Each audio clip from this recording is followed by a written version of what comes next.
Hello guys, good morning once again. Ito na naman po tayo guys sa ating planeta, yung gawain natin noong araw. For a matter of 2 years ago, no? 2 years more than na. So hoping na this month of May, ma-monetize na tayo guys for a matter of 77, no? Kailangan ng 77 na subscriber, no? O followers. So guys, sa aking mga friends sa YouTube, no, we have 5,000 plus or more than pa. So wala pang 10% ang umano sa atin, no, 10% kasi 1,000 ang 10% niyan eh. So yun, sana ako naman ay inyong pansinin for a matter of 2 years na nag-vlog na itong inyong kaibigan without any wala tayong napupurat pa sa ating YouTube channel. Hindi tayo makatulong doon sa ating mga gustong tulungan, hindi tayo makapagbigay ng mga blessings doon sa mga nangangailangan din. So sana ating mga minamahal na mga bayani, ating mga OFWs, huwag niyo ipagdamot ang inyong pag-follow o subscribe sa Wonders Motovlog TV. Okay? Dahil bukod sa wala naman tayong masamang tinapay, bagkus kasama niyo ako sa mga nagbibigay ng mga payo, kung kayo ay may mga problema, kung kayo ay halimbawa ay nasa mga depressed na mga pagkakataon, okay, andito po yung kaibigan si Kawander Vince Velarde na pwede pong tumalima at pwede pong magbigay payo sa inyong mga suliranin. Okay? So guys, mga kaibigan, please subscribe to my YouTube channel, Wonders Motovlog TV. And then guys, doon sa notification bell sa makikita niyo yung icon bell,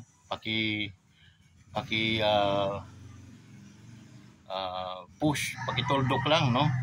I-press lang po ninyo yung all, makikita niyo yung all, para lahat ng mga pagkakataon na mayroon tayong mga bagong mga balita ay mga bagong video ay manonotify po kayo palagi. Kayo yung pinaka mga una-unang nanonotify pag kayo ay inanon nyo yung all. Okay? So, wag po din ninyong kumbaga, sanayin po ninyong inyong sariling mag-comment kasi nga, halimbawa, may mga karamdaman kayo, may mga gusto kayong ipa-pre-request, gusto nyong ipa-advise, no? Ay willing po itong inyong kaibigan. Ituring po nyo akong kaibigan dahil kayo po ay aking hinahangaan bilang mga OFWs. Kayo po ang mga tunay na bayani, buhay na bayani sa ating bansa. Okay? Lalo na sa panahon ngayon na kayo po ang inasahan ng gobyerno. So sana nasa malusog at healthy ang inyong mga kalagayan guys. So yun, sa ating mga kaibigan din at mga kamag-anak, no?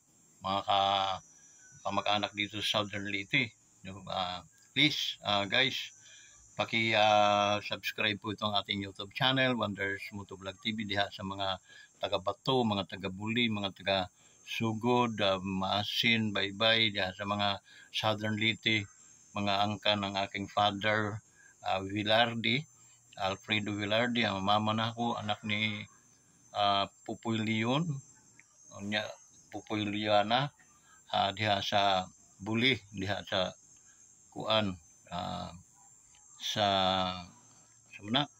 Kabasan, no, pero diha na sila nagpuyo sa Kuan, sa Anhawan adto. Okay, dito man ko isinilang sa Anhawan. So yun guys, mga kaibigan, no, kamag-anak, please, ito ay yung pagkakataon na ibuhos na po ninyo yung inyong para na ma-monetize naman itong inyong pinsan, yung kamag-anak, inyong kadugo.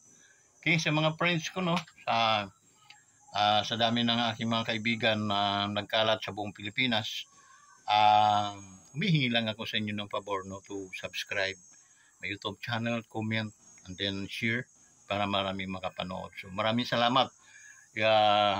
Hindi pa man ninyong ginagawa at nasa isip pa lang ninyo, nagdududa man kayo. Okay? So ako'y nagpapasalamat galing sa aking puso na sana matulungan din po ninyo para makatulong din po ang YouTube channel ko, ang ating wonders sa mga nangangailangan. Okay? So yun guys. So maraming mga sa natin ito. Sabi ko nga, mas maganda kasi hinahaluan ko ng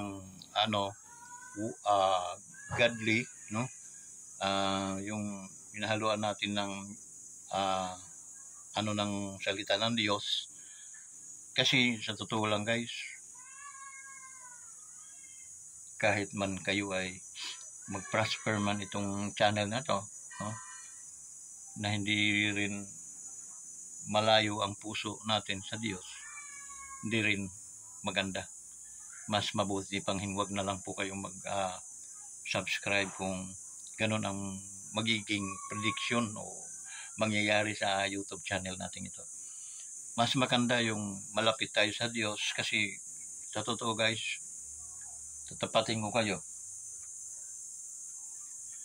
Kahit sa inyong mga mahal sa buhay, mga partner in life, okay, mas mapapagkatiwalaan pa ang Diyos.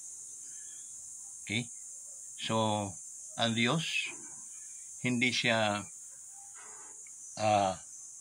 namumula ng tao. Okay? Hindi siya nambabawi, no? Once na minahal ka ng Diyos, sabi ng salita, forever yun. Okay?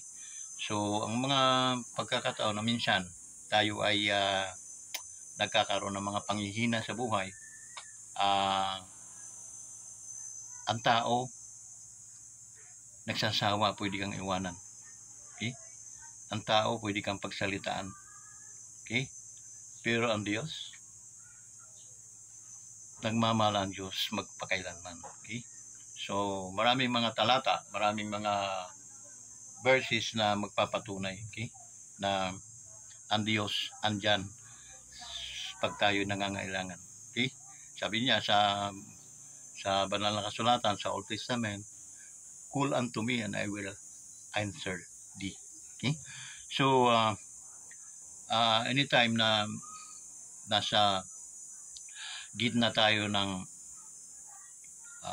mga problema, nadating kasi ang problema guys na minsan hindi ka handa. Okay? So doon naiisip mo agad ang mga solusyon. Bagkus may mga solusyon na napapag-isipan, pero may mga solusyon na ang Diyos, na may mga solusyon na hindi natin nakikita na ang solusyon na yun ay nasa Panginoon lamang. Okay? So kung lahat kasi guys na kanto titingnan natin, no, ay babangga natin sa salita ng Diyos. Okay? Sabi niya, ang aking yugo ay napakagaan. Okay? Napakagaan.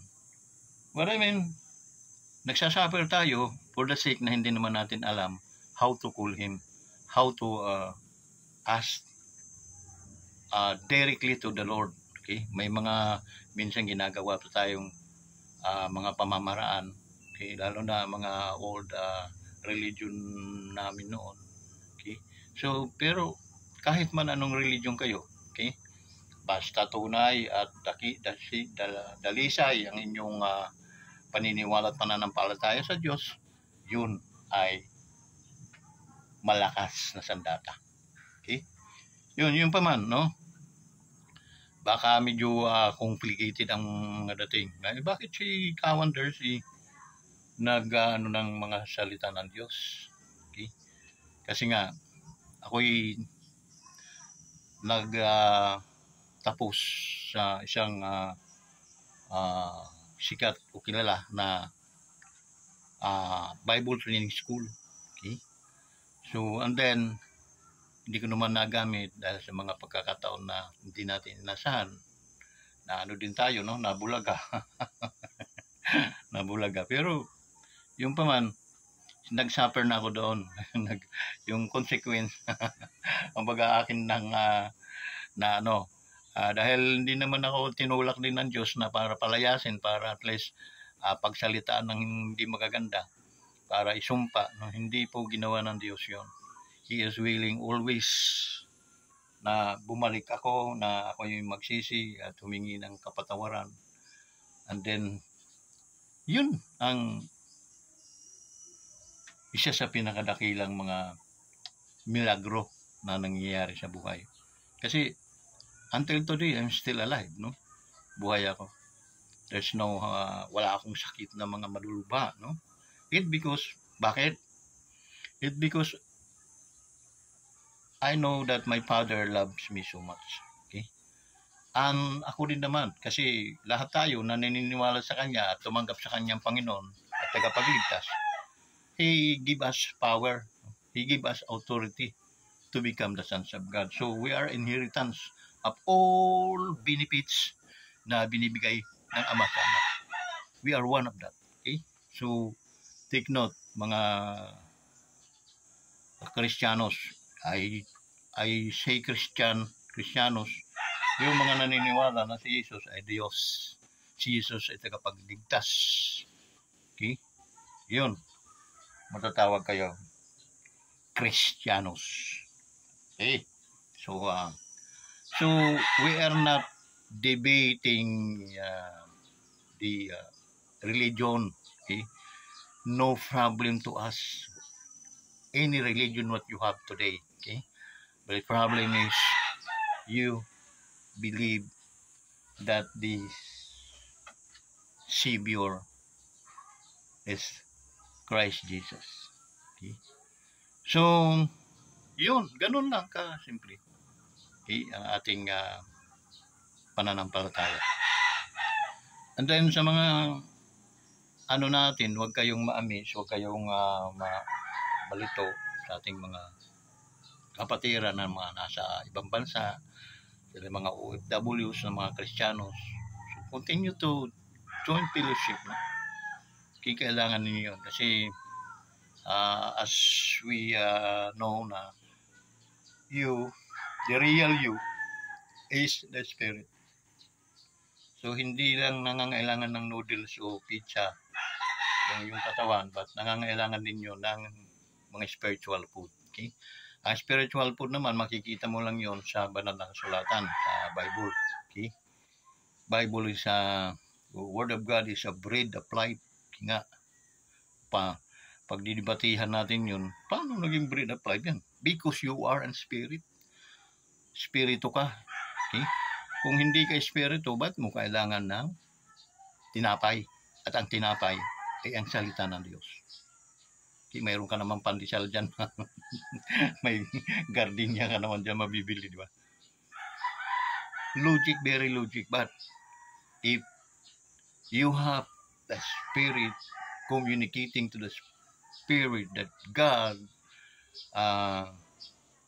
yung ipinangako ng Diyos ay maunawaan mo po yun. Okay? That's the reason why na maraming mga Kristiyanos na talunan pa rin. Okay? Kasi talunan because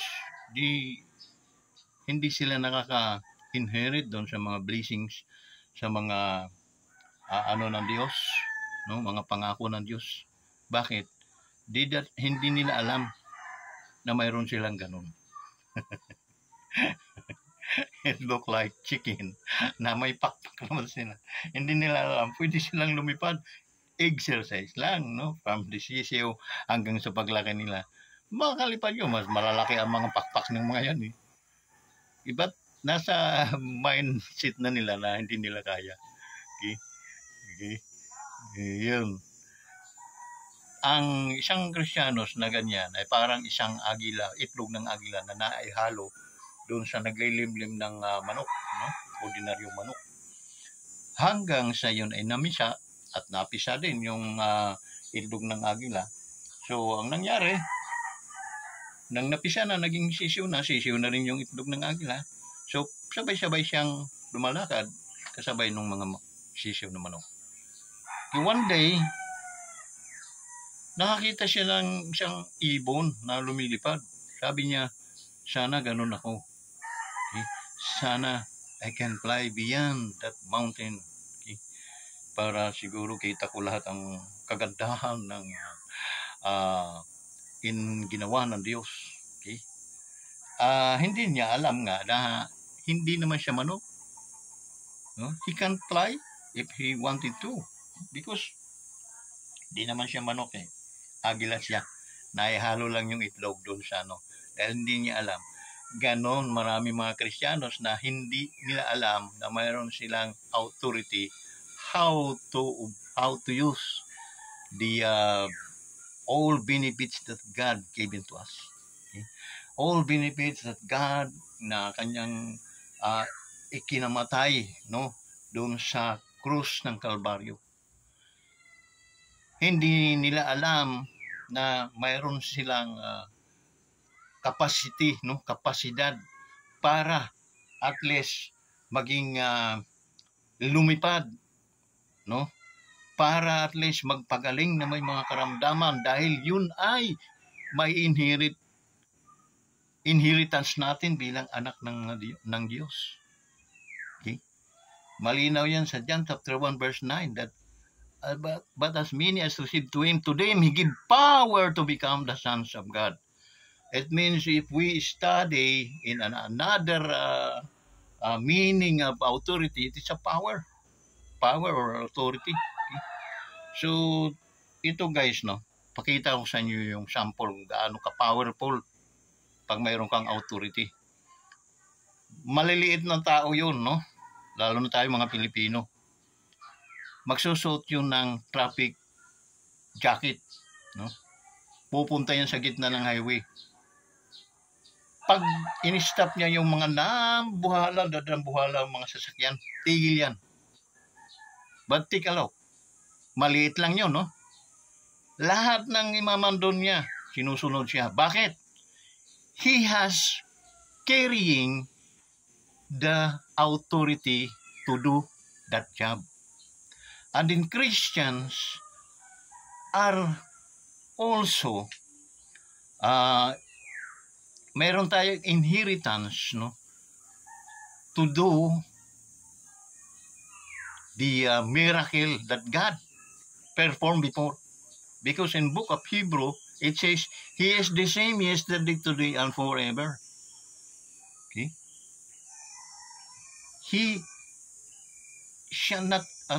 siya nag-change, no? Hindi nagbabago o nagpipage parang isang gintong pilak na piki, no? Hindi ganoon ang Diyos. Now, if you are the sons of God because you accept Jesus as Christ and Savior and says, come into my heart, cleanse me and forgive me. Okay? You are my God and you are my Savior. In Jesus' name. Amen. So, doon pa lang sa pangapanalangin mong yan to accept Jesus, He gave you power to become the sons of God. Power means authority. Binigyan ka na ng titulo. Mayroon ka ng titulo, kumbaga lupa, mayroon ka ng titulo diyan sa lupa mong yung bilang isang Kristiyanos.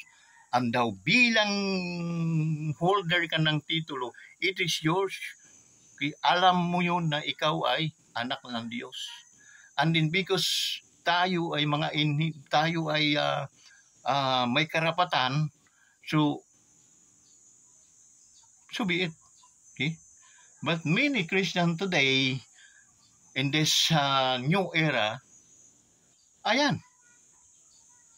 Kung ikukumpara natin sa totoo lang guys, no? Kung ikukumpara natin yung mga believers 30 years ago, walang sinabi itong mga believers today. Bakit? Guys, ang service namin noon 3 times a week. Mayroon kaming service ng Miyerkules, mayroon kaming service ng Biyernes, mayroon kaming service ng linggo. Twice yon on that day.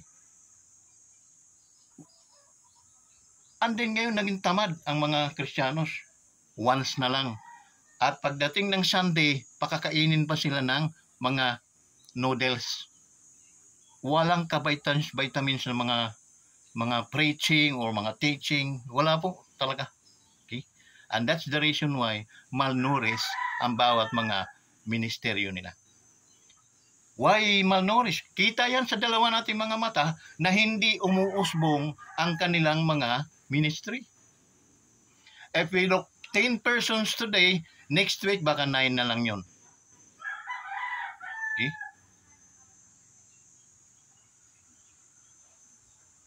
Why? Bakit nangyayari? Ang mga dapat hindi nangyayari. It because din doon sa mga taong nagpapanggap na hinirang ng Diyos para sila ay maging isang ministro, ngunit sa totoong gawain ay napakalayo. Hindi nila kayang mag-preach ng salita ng Diyos. Hindi nila patay ang preaching, patay ang teaching. Why?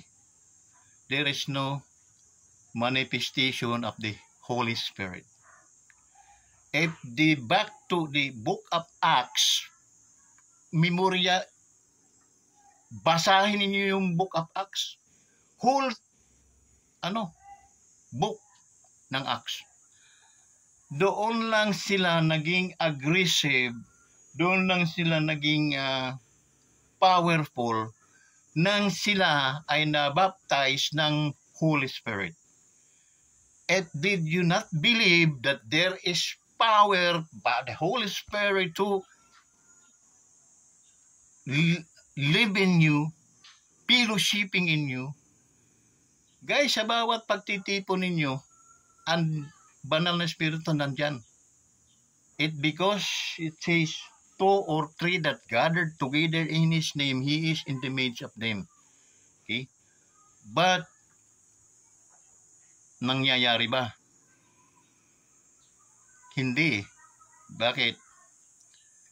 Dahil nga, hindi mga tinubog sa totoong ginto. Back to basic, guys. Simple lang. Gusto nyo umunlad ang inyong ministry? Now, baka sasabihin naman nyo, magkakaroon kayo ng bakit kayo maniniwala sa iyo? Wala ka namang ministry. So be it. Nasa inyo yun, no? Ang sa akin, yung mga nakikita natin, na sa tagal na nyo nagmi-ministeryo, ay hindi umuunlad ang inyong mga, hindi lumalago ang inyong mga ministeryo. There is something wrong behind. Okay? Read the book of Acts.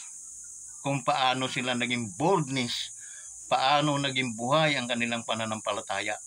Okay? Siyang sabi lang ni Peter, wala akong ginto o pilak man, bumangon ka dyan sa pangalan ni Jesus. Okay? Ganong ka-bold yung kanilang there is something, okay, within, inside their heart. They really yung pukaw o pagbangon ng banal na Espiritu Santo sa buhay ng tao. Okay? Anong sabi ng Panginoon? Dito lang kayo, iwanan ko kayo. Ngunit mayroon akong iiwan sa inyo na mas makapangyarihan kaysa akin. Pag hindi niyo yan in-appreciate, ang mangyayari sa inyo ganyan, patay ang inyong simbahan.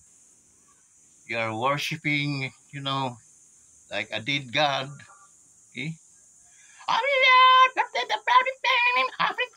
Papangit pa naman ng mga hindi nakaka-savior sa pandinig ng mga alagad ni Diablo. Okay? Na nasa mga kapaligiran lang ninyo.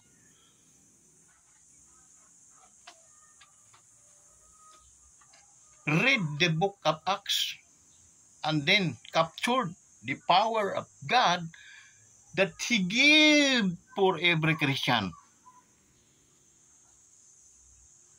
There is a boldness in your mouth, no? Hindi na mga maghahanda-handa pa ng mga mensahe, mga sardinas-sardinas na yun, sulat-sulat ka ng mga, tapos babasa-basahin nyo sa, para kayong nasa lamay, no? Hindi ganun. Lord, thank you, Jesus, for the, thank you for the Holy Spirit. Guide us now. What is the message that you wanted to, mga mensahe na gusto po ninyong ilabas sa inyong mga anak, ay gagawin ko po. Sa pangalan ni Jesus, ako'y naniniwala. Amen. Ganyan, no? Be bold. How? Paano nga kayo maging bold kung hindi kayo mga baptismal ng Holy Spirit? Hindi po talaga kayo uubra.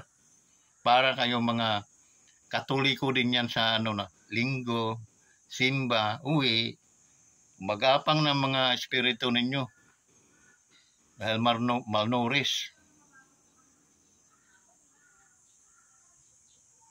Minsan masakit, pero sa totoo lang, ang gagaling, ang gaganda ng pananampalataya mga 30 years ago o 40 years ago, convert today. Okay? Praise and worship nga lang namin noong araw. Laglag pati mga muta ninyo, ubos sa mga sipon ninyo. Because there is a conviction. There is a power, no? May kapangyarihan sa bawat bumubuka sa inyong mga bibig, lumalabas sa inyong mga bibig.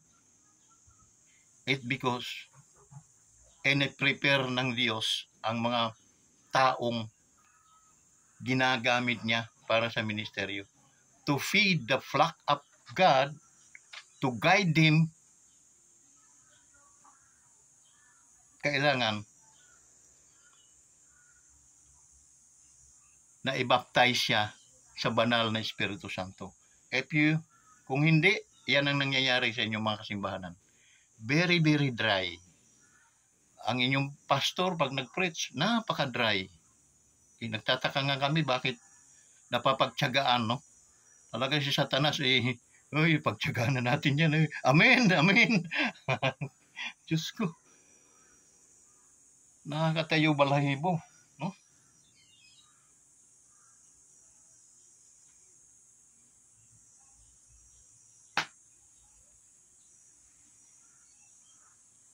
Try to read the book of Acts.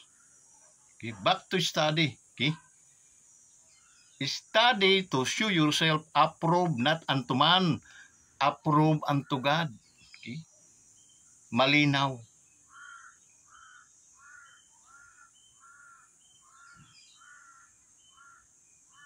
And then, accept the baptism of the Holy Spirit. Rabaka na masakana, waram na dayaya. Yombre kinanalalamahan, sikinanamahan.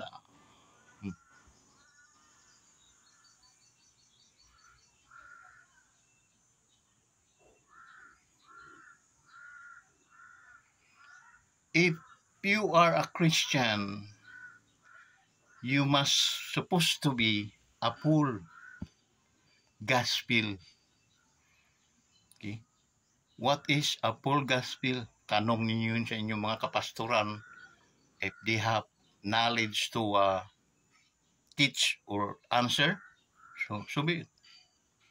Na mapupulfill yung Espiritu Santo, yung Espiritu mo. Okay? Kasi kung ipangangaral lang natin, na tayo talaga ay hindi naman tao, tayo ay mga espiritu, the reality of a man is a spirit. Malinaw yan na sinabi sa Genesis. Let us make man in our own image. Gawin natin ang tao na katulad ng ating wangis. Malinaw yun. Now, if you are a spirit, you need to eat the spiritual food.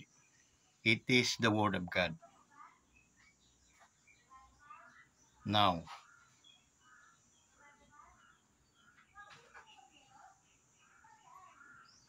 If you don't believe, parang ipinapako ulit ninyo si Jesus sa krus ng Kalbaryo. Paulit-ulit na lang kayo hanggang diyan, paikot-ikot. That's the reason why Moses, for a matter of 40 years and 40 nights, 40 days, hindi po na-inherit yung promise of God, yung pangako ng Diyos sa kanila. It because hindi pa naman sila mga Baptist. Wala silang baptism of the Holy Spirit.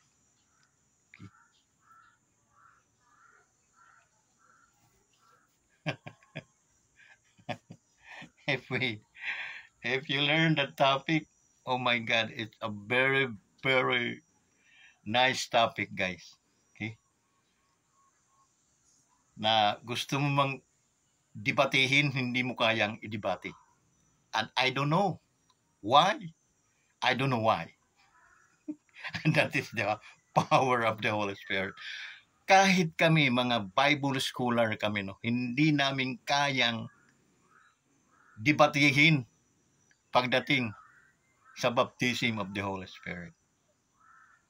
But there is a big change in our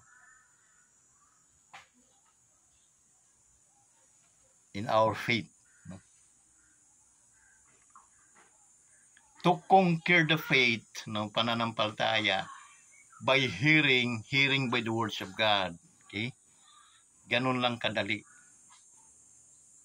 So, ano yun? Tuwing linggo na lang, puro mga linggo-linggo na lang, puro puro mga tawag noon, puro mga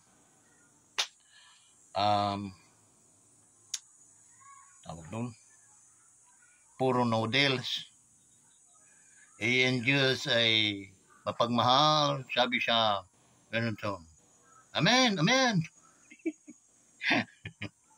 Ayaw kasi ni Satanas, umunlad kayo sa pananampalataya. Doon na lang kayo pabalik-balik sa ganung mga lecture, no? Guys, open your mind.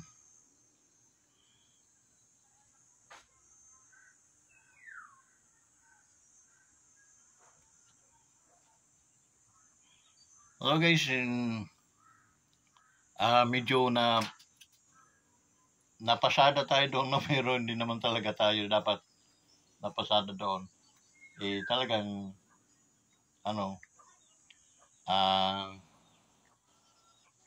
hindi ko rin alam bakit tayo napasada doon. No? So hanggang ganun na lang, no? Kung gusto niyo magkaroon ng pagbabago ang inyong pananampalataya at maging makapangyarihan ito, magbasa sa Book of Acts, doon yung malalaman ang mga sikreto ng ating banal na Espiritu Santo.